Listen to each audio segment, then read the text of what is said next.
Madam గారు, principal madam గారు, అలాగే బాటనీ డిపార్ట్మెంట్ వాళ్ళందరూ కలిసి ఈ పాంప్లెట్ తయారు చేయడం జరిగింది. దీంట్లో కామన్గా మందు మొక్కలు చాలా ఉంటాయి, ప్రతి మొక్కకు ఒక ఉపయోగం ఉంటుంది, మెడిసినల్ వాల్యూ ఉంటుంది. మనకు కామన్గా వచ్చే సమస్యలకు ఉపయోగపడే మొక్కల లిస్టును తయారు చేయడం జరిగింది. వీటిని చూసినట్లయితే ఒక్కొక్క దానికి మనకు తెలుసు, కానీ వాటిని ఎలా ఉపయోగించాలో, దేనికి ఉపయోగపడుతున్నాయో మనం ఒకసారి కూడా వాటి గురించి ఆలోచించకుండా వెళ్ళిపోతుంటాము. ఈ కార్తీకాలంలో అంటే ఈ వర్షాకాలం అయిపోయిన తర్వాత వచ్చే ఈ టైంలో ఏ మొక్కలు వేసినా కూడా బాగా బతుకుతాయి. ఇలాంటి మొక్కలు ఎక్కడ ఉన్నా కూడా మీరు పరిరక్షించాలా. అలాగే ఈ మొక్కలు మనం నాటి పెంచడం వల్ల కూడా మనం వీటి లాభాలను బాగా పొందొచ్చు. దీంట్లో భాగంగా మొదటిది అలోవెరా, అంటే కలబంద.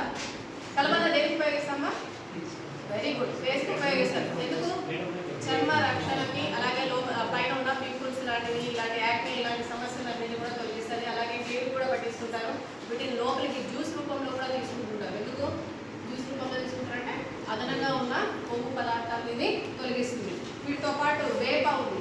వేపని మనము పట్టుదోలుకోవడానికి పుల్లలుగా ఉపయోగిస్తారు. అలాగే ఈ వైరస్ ఈ టైంలో మనకు జబ్బులు వచ్చే టైంలో, ఎండాకాలంలో వీటన్నింటిలో కూడా మనం వేప మందు అని వేప ఇగులను పసుపుతో నూరి మాత్రలు వేసుకుంటుంటారు. దీనివల్ల ఏమవుతుంది? శరీరంలో వ్యాధి నిరోధక శక్తి అనేది పెరుగుతుంది. అంటే ఇది anti bacterial, anti fungal, anti viral properties వీటికి ఉన్నాయి.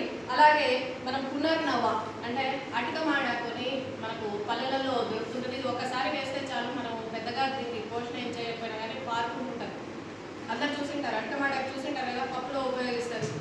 గలిజేరు మొక్క అంటుంటారు. ఈ గలిజేరు మొక్క దీని పేరే పునర్నవ అని పిలుస్తారమ్మా. పునర్నవ అంటే ఏంటి? మళ్ళా నూతనంగా ఉత్తేజితం చేస్తుంది శరీరం.